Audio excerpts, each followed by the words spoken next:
Hola, muy buenos días. Sean todos muy bienvenidos. Buenos días. Bienvenidos, Buenos días. doctor Luis Cucarela, doctor Jorge Olvera García, doctora Alejandra Flores Martínez. Muy buenos días. Sean todos bienvenidos al inicio de nuestras actividades del día de hoy en este seminario que la Red Internacional de Estudios Constitucionales ha organizado bajo la batuta del doctor Enrique Uribe Arzate, quien en unos momentos más se estará enlazando con nosotros a esta sala y con la participación de nuestros colegas de diversas universidades, tanto de México como de Colombia, España, daremos inicio a nuestras actividades del día de hoy.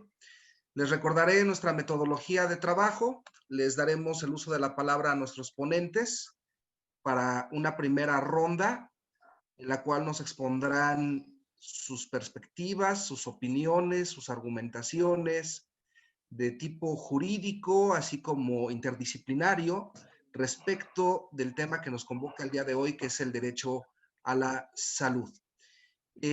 La dinámica que estaremos trabajando es de una exposición de 5 minutos para cada uno de los ponentes, y al concluir las intervenciones de todos y cada uno de ellos, estaremos concediendo una segunda ronda por 3 minutos para poder intercambiar opiniones, diálogos entre todos. El orden en el cual estarán participando nuestros académicos e invitados es en el estricto orden en que van llegando a la sala. Así que comenzamos con la doctora Alejandra Flores Martínez. Adelante, doctora, por favor. En lo que se conecta en su cámara, les comento, la doctora Alejandra Flores Martínez es doctora en Derecho por la Universidad de Zaragoza en España e integrante del Cuerpo Académico Estudios Constitucionales de la Facultad de Derecho de la Universidad Autónoma del Estado de México.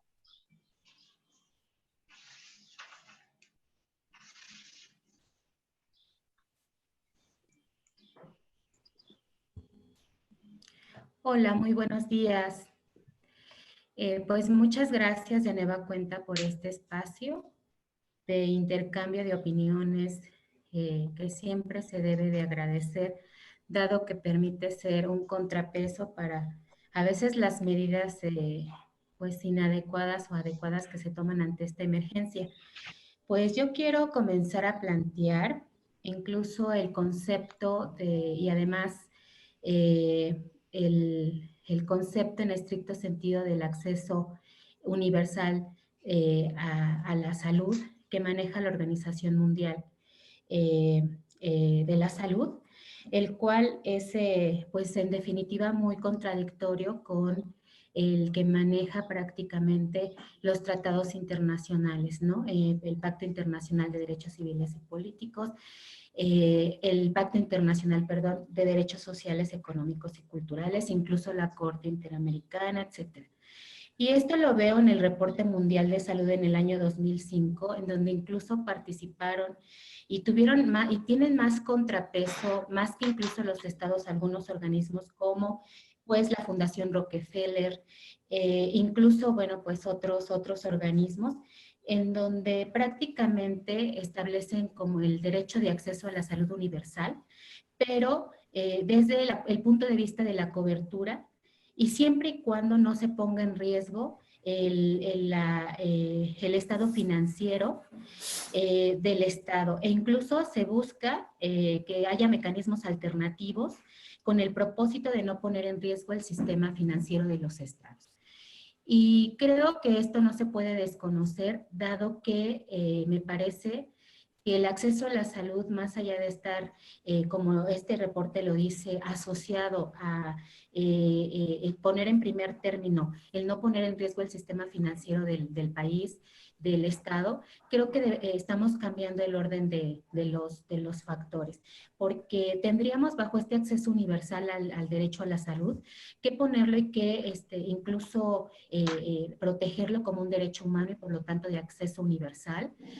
Y en este sentido, creo yo que estamos aquí, pues tenemos que ser juiciosos en el sentido de cómo lo está defendiendo la Organización Mundial de la Salud y sobre todo, y que además no lo digo yo, sino que incluso algunos artículos científicos recientes ya determinaban la crisis del Organismo Mundial de la Salud eh, ante la situación de que algunos organismos tenían un peso mucho más importante que los estados. Y yo creo que aquí vale la pena hablar sobre todo de si se necesita pues buscar y algunos autores así lo plantean, el poder criticar incluso la composición de este organismo, porque además parece ser que la salud a nivel internacional está definida para el control de enfermedades. Y creo yo, incluso algunos tratados internacionales determinan, y así lo ha adoptado México, por ejemplo, en una sentencia de la primera sala de la Suprema Corte de Justicia en 2019, en donde se defendía que el derecho a la salud es prácticamente buscar ese bienestar físico, el bienestar emocional, el bienestar psicológico en la vertiente individual y social de las personas. Luego, entonces, tenemos que mirar ahí a qué le estamos dando más peso, porque también lo podemos mirar, y eso también se habla sobre indicadores de bienestar, porque pues el derecho a la salud dice ese bienestar físico, mental, emocional, y hay muchas variables en cuanto al bienestar. Y el bienestar incluso va unido incluso a lo que debe hacer un Estado para que los individuos puedan desarrollarse de manera armónica, ¿no? En este sentido, ya no solo depende de buscar el control de enfermedades, sino también el acceso alimentario, el acceso incluso a pues las 7 esferas que habla la seguridad humana. Y que yo creo que ahí estaríamos viendo cómo hacemos un análisis del bienestar de una forma muy aislada. Por lo tanto, hay quien plantea incluso el poder hablar de un tratado global en relación al acceso a la salud, es decir, que haya mayor cooperación entre los estados para definir prácticamente y para establecer acciones para efectivamente hacer una protección del derecho a la salud. Y bueno, ahora me voy a enfocar a las medidas que está tomando el Estado mexicano, en donde, pues ya saben, este documento oficial que se emitió en relación a medicina crítica, parece ser que lo que quieren es proteger, bueno, en principio determinar qué medidas se iban a tomar por parte del Estado cuando pues no tuviera los recursos divisibles e indivisibles para poder atender esta emergencia. Creo que se quería proteger, pues se supone que a los grupos vulnerables, incluso la sesión pasada hablábamos de el deber que tienen los individuos para poder, pues vamos a restringir sus derechos en pro de defender a los grupos vulnerables. Creo que esto no se está cumpliendo en México porque en este documento de medicina crítica prácticamente de una manera discriminatoria determina que ante la insuficiencia de estos bienes que no pueden ser divisibles, se tenga preferencia sobre quienes tienen mayor posibilidad de vivir. Y en este tenor, pues quienes, de acuerdo a los datos científicos, quienes tienen más riesgo de no poder salir avante en esta crisis y en esta enfermedad, pues son precisamente las personas de la tercera edad, son precisamente las mujeres embarazadas, son precisamente las personas que ya tienen alguna enfermedad como diabetes, hipertensión. Luego entonces a mí me parece que las medidas que el Estado mexicano adopta, pues en estricto sentido son netamente en contra de los derechos humanos.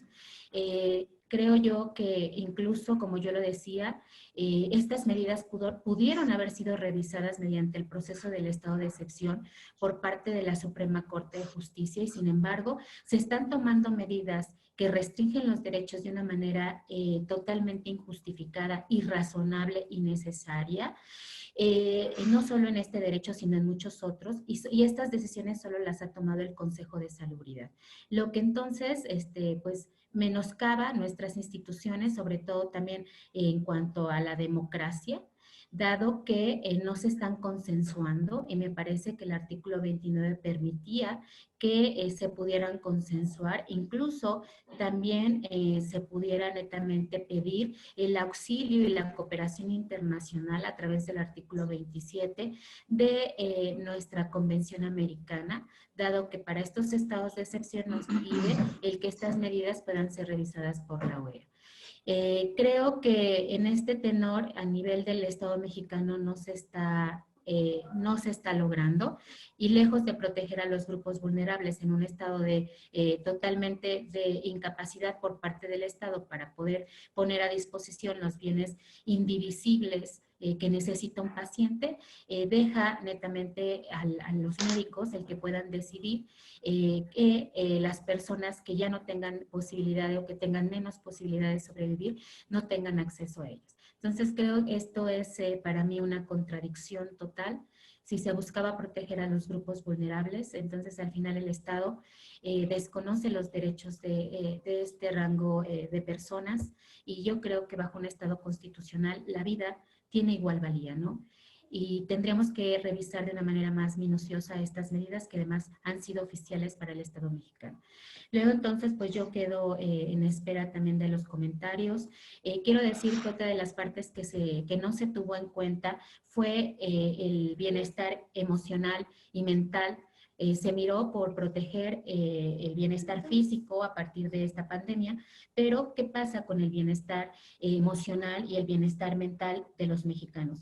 Las estadísticas nos reflejan cómo ha aumentado la violencia al interior del domicilio, la violencia doméstica para menores de edad y para mujeres. Entonces, esa parte tampoco no la vislumbró el Estado y no estableció medidas puntuales de cómo podíamos sacar avante a la población mexicana en relación a la salud mental y emocional. Gente se suicida por el miedo a padecer esta enfermedad, incluso que pueda contagiar a su familia.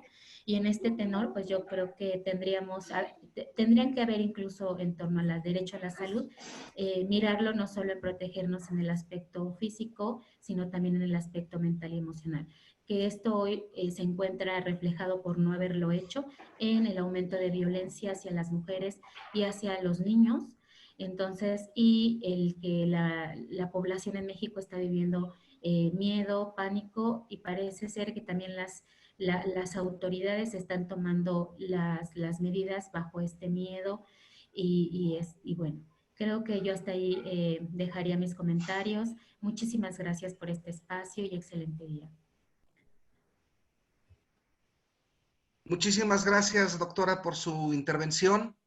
Puntos, sin lugar a duda, interesantes, sobre todo desde la perspectiva de la salud de las personas, de cómo han venido generándose nuevas fobias hacia la enfermedad y sobre todo rescatar la parte de los controles constitucionales hacia el tipo de medidas que se han dado en manera particular en México. Cedemos el uso de la palabra enseguida al doctor Jorge Olvera García, a quien me permito presentarlo. El doctor Olvera García es doctor en Derecho por la Universidad Autónoma del Estado de México, integrante del Sistema Nacional de Investigadores Nivel 1, así como del Cuerpo Académico Estudios Constitucionales de la Facultad de Derecho de la Universidad Autónoma del Estado de México, ex rector también de la Universidad Autónoma del Estado de México y actual presidente de la Comisión de Derechos Humanos del Estado de México. Adelante, doctor Olvera, por favor. Gracias, doctor Irán. Colegas, buenos días a todos. Gracias por acudir a esta convocatoria que hace la red, en especial al doctor Uribe y al doctor Irán Piña. Como decía la doctora Flores, el propio doctor Irán, el derecho a la salud abre nuevos paradigmas ante la desnudez que ha dejado esta pandemia en diversos sistemas. Y el derecho de salud no se escapa a ello. Lo van a decir todos, el artículo 4 de la Constitución Política habla sobre este derecho a la protección, a la salud de nuestro sistema mexicano. Debe de destacarse que el derecho a la salud se encuentra reconocido en diversas disposiciones convencionales, como la Declaración Universal de los Derechos Humanos, el Pacto Internacional de Derechos Económicos, Sociales y Culturales, el Protocolo Adicional a la Convención Americana de Derechos Humanos en materia de derechos económicos, sociales y culturales. El derecho a la salud, compañeros, se encuentra en constante desarrollo debido a los avances de la ciencia y la tecnología, a los cambios biológicos y ambientales, inciden en la forma que se comprenden y definen sus alcances, como lo es en particular ahora esta contingencia del COVID-19. Solo al incluir a todas las personas en las estrategias creadas para combatir el COVID es que se puede combatir esta pandemia.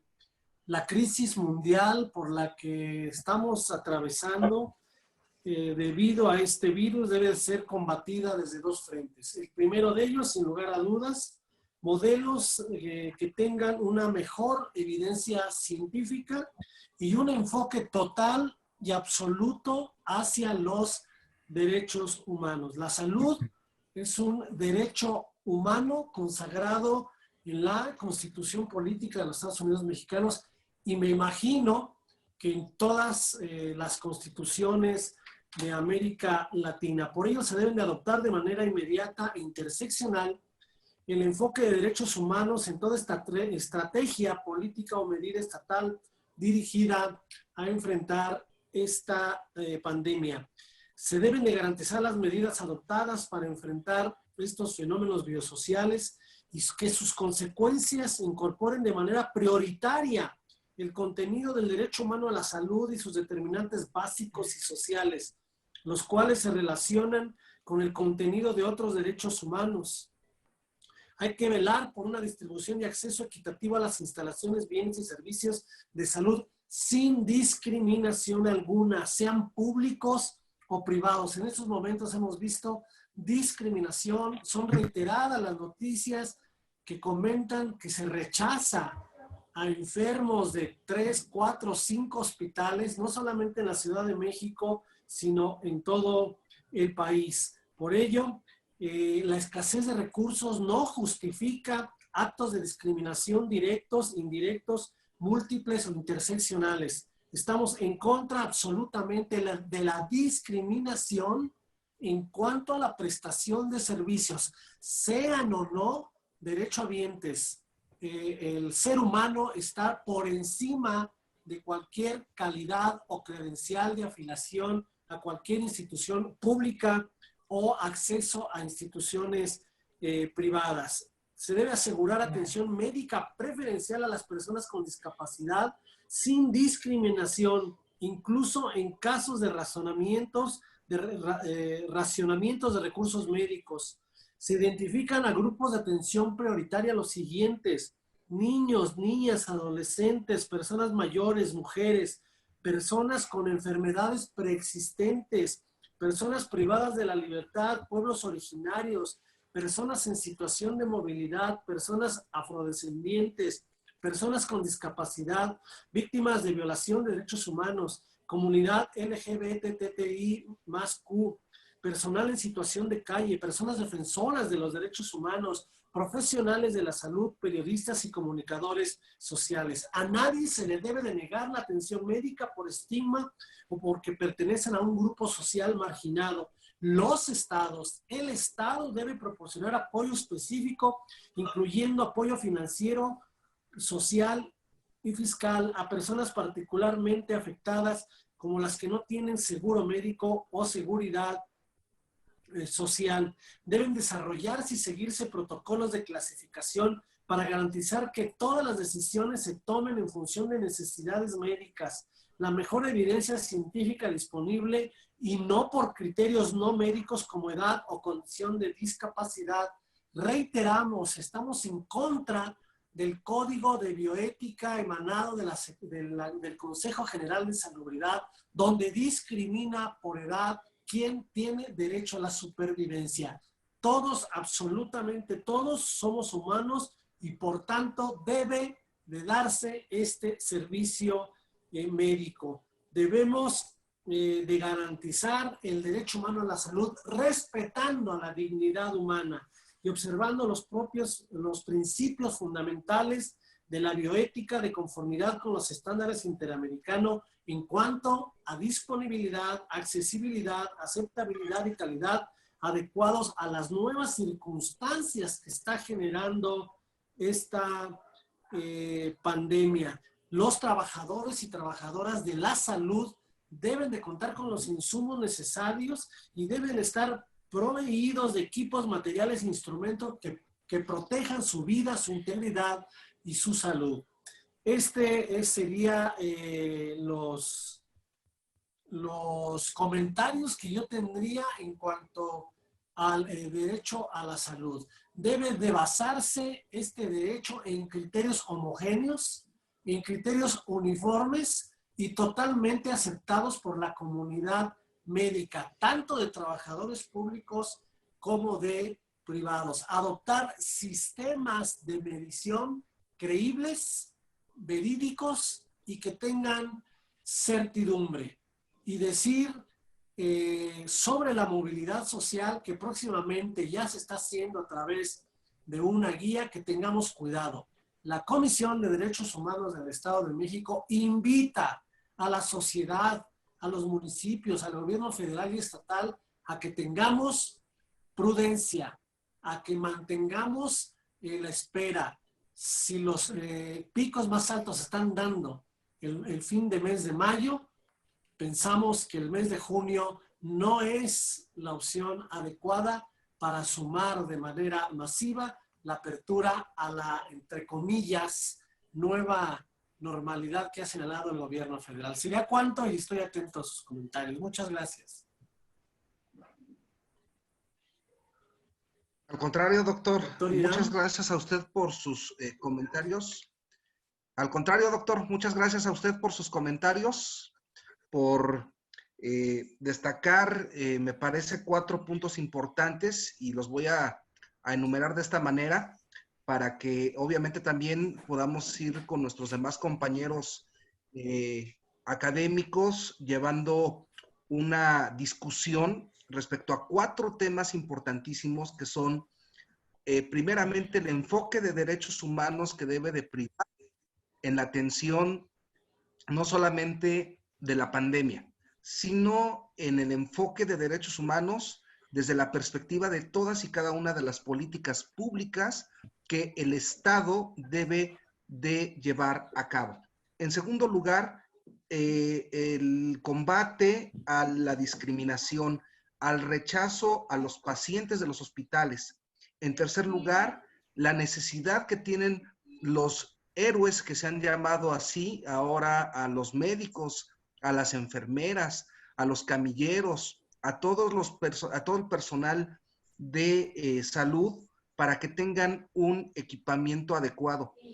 Y finalmente, el contar con criterios homogéneos, no solamente en la cuestión relativa a, al trato de los derechohabientes o no de los hospitales públicos, sino también en la homogeneidad en cuanto al flujo de la información y de los datos necesarios para que la sociedad pueda contar con elementos que le permitan también tomar sus propias decisiones. Muchas gracias, doctor Olvera. Cedemos enseguida el uso de la palabra al doctor Ricardo Zuluaga Gil, a quien me permito presentar. Gracias. Él es abogado de la Universidad de Medellín, especialista en Derecho Administrativo de la Universidad Pontificia Bolivariana, especialista en Derecho Constitucional y Ciencia Política del Centro de Estudios Constitucionales de Madrid, en España, y doctor en Derecho por la Universidad de Salamanca, en España. Adelante, doctor, bienvenido. Muchas gracias, muy amables. Muy complacido de volver a participar pues, en esta serie de coloquios en relación con la situación de emergencia que enfrenta el mundo.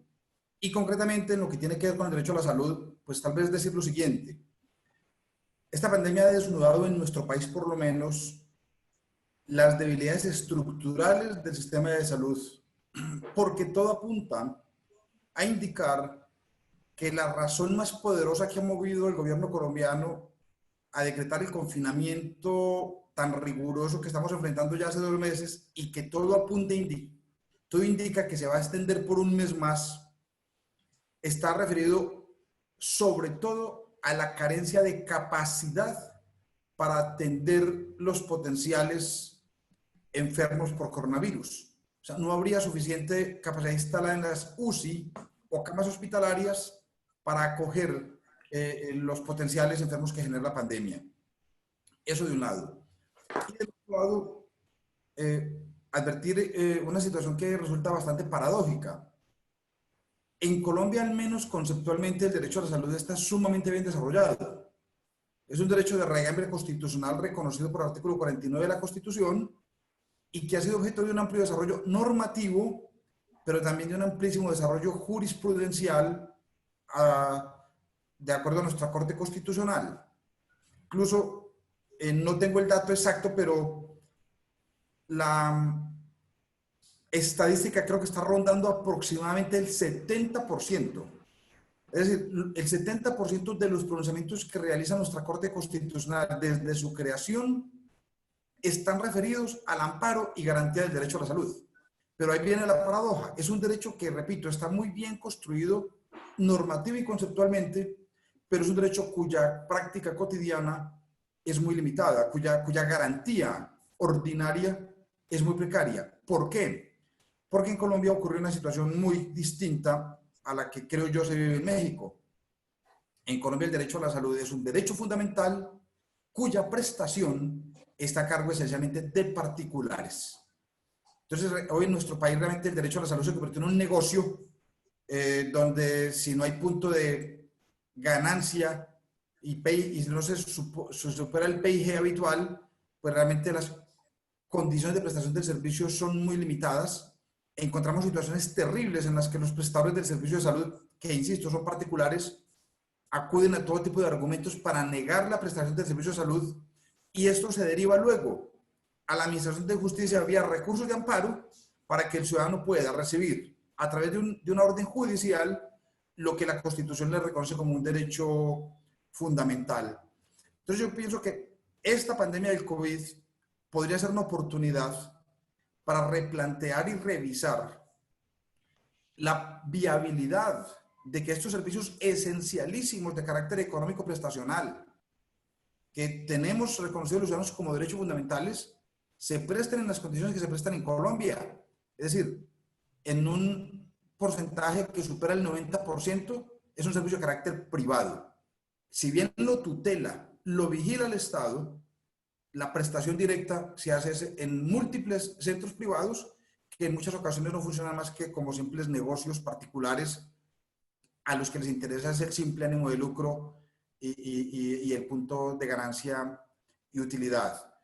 Y me preocupa, finalmente, para cerrar, que nuestro gobierno haya hecho uso de un estado de excepción o de un estado de emergencia cuando ya la Organización Mundial de la Salud desde el mes de enero había advertido de que enfrentábamos esta pandemia mundial y el Estado no haya demostrado suficiente y rigurosamente que haya llevado a cabo todas las acciones necesarias para prevenir o mitigar, sino que simplemente se limitó a decretar el estado de excepción y a confinar a 48 millones de colombianos con unas consecuencias económicas y psicológicas que, como lo dije en las intervenciones pasadas, hoy todavía se demuestran como incalculables. Muchas gracias. Al contrario, doctor Zuluaga, muchas gracias a usted por sus palabras, por ilustrarnos esta parte para muchos también desconocida respecto de la prestación del derecho a la salud como un derecho fundamental, pero con un carácter privado, lo cual indudablemente en una situación de esta naturaleza debería de ser un bien público. Y sobre todo también muchas gracias por recordarnos y seguir colocando el dedo en la llaga en algo que hemos advertido desde nuestras primeras sesiones, que es la acción tardía del Estado. No solamente del Estado colombiano, sino también pareciera que es un parámetro muy similar el que se ha tenido a nivel latinoamericano.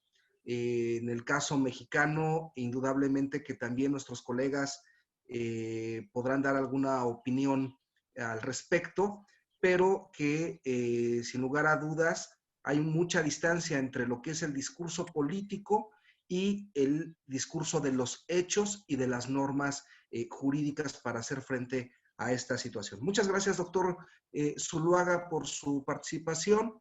Enseguida cedemos el uso de la palabra y le damos la bienvenida también muy cordial al doctor Luis Andrés Cucarella Galeana, a quien me permito presentar. Él es doctor en Derecho por las Universidades de Bolonia y Valencia y es profesor titular de Derecho Procesal en la Universidad de Valencia, así como también profesor de los posgrados en la Universidad Nacional de Lomas de Zamora en Argentina y de la Universidad de Nayarit en México. Adelante, doctor Cucarella, bienvenido.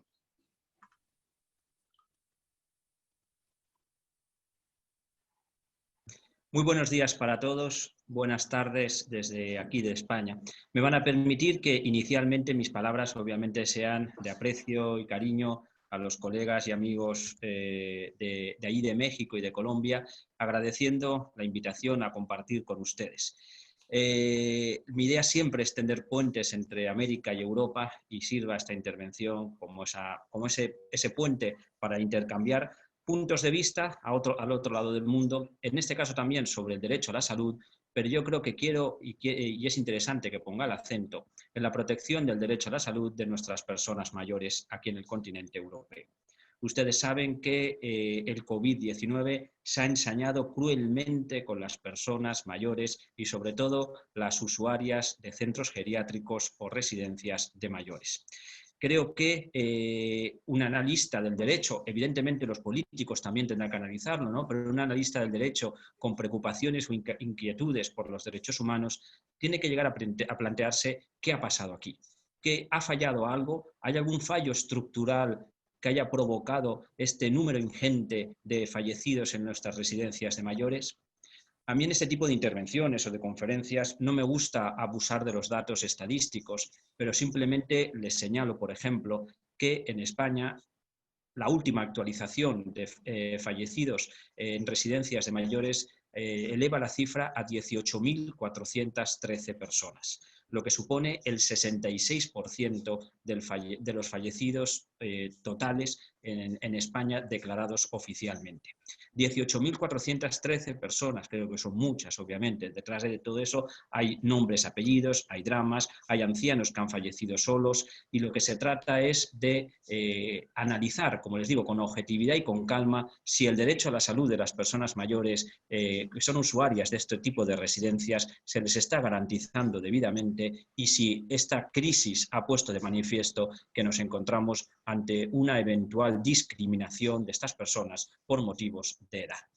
Creo que para analizar esta cuestión brevemente, ajustándome al tiempo posible, intentar determinar esa eventual responsabilidad de los Estados europeos desde un punto de vista internacional, creo que evidentemente es razonable que nos acerquemos al Convenio de Roma de 1950, el equivalente al Pacto de San José ahí en el continente americano, y ya les indico que en ese Convenio de Roma no hay una referencia explícita al derecho a la salud como derecho humano, pero obviamente eso no ha sido obstáculo para que la Corte o el Tribunal Europeo lo haya reconocido implícito en otros derechos.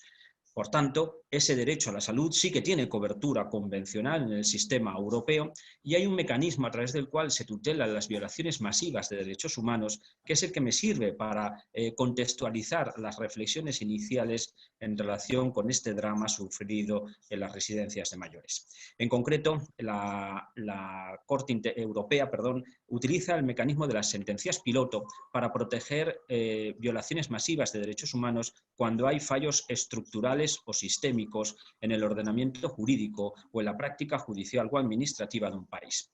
Para que me puedan entender, y seguro que algunos colegas en Colombia creo que le llaman así, por ejemplo, estamos hablando de supuestos de estados de anormalidad constitucional, es decir, fallos estructurales o supuestos que generan violaciones masivas de derechos humanos. Entonces, como les digo, Yo creo que las claves que hay que barajar para verificar si hay una eventual responsabilidad internacional de los Estados europeos por esta muerte masiva de ciudadanos en residencias de mayores, porque les he puesto el caso de España, pero en el Reino Unido, por ejemplo, las 2/3 partes son también usuarios de residencia, los fallecidos, o en el caso de Bélgica o de Francia o de Italia, estamos hablando de casi el 55% de los fallecidos. Es decir, ¿hay algún fallo estructural en la regulación de las residencias de mayores que haya potenciado que el COVID se haya ensañado cruelmente? Pues ya les anticipo, porque aún no estoy indagando sobre ello, pero ya les anticipo que recientemente el Defensor del Pueblo de España publicó el informe correspondiente al año pasado y ya anticipaba en un anexo de ese informe publicado que en temas de cuestiones relacionadas con residencias de mayores hay una carencia de personal cualificado atendiendo a este tipo de personas, o que no hay una ratio o proporción adecuada de trabajadores para atender a las personas mayores, sobre todo teniendo en cuenta que la mayoría de ellas son dependientes y necesitan una asistencia constante e intensa. Quizá esto pueda ser la punta del iceberg, ¿no? Intentar determinar si existe ese fallo estructural y, por otro lado, analizar también si las administraciones públicas han actuado correctamente para evitar que el virus se extendiera tan rápidamente y causara efectos tan letales. Muchísimas gracias por su atención. Al contrario, doctor, muchas gracias a usted por colocar este tema tan trascendental y que parece que será también parte de las acciones que desde la perspectiva jurídica a nivel global tendremos que revisar de manera profunda, que es la responsabilidad internacional de los estados, no solamente desde el punto de vista nacional, sino también desde el punto de vista de las diferentes maneras en cómo se da la integración de los países. Sabemos que para ustedes en Europa es un tema relevante, un tema trascendental, sobre todo por la liga que tiene hacia los aspectos de la codependencia, si nos permite el término, de carácter económico entre los diferentes países que integran a la Unión Europea. Muchas gracias, doctor, y enseguida le volveremos en unos minutos más a devolver el uso de la palabra. Enseguida, al contrario, doctor, a usted,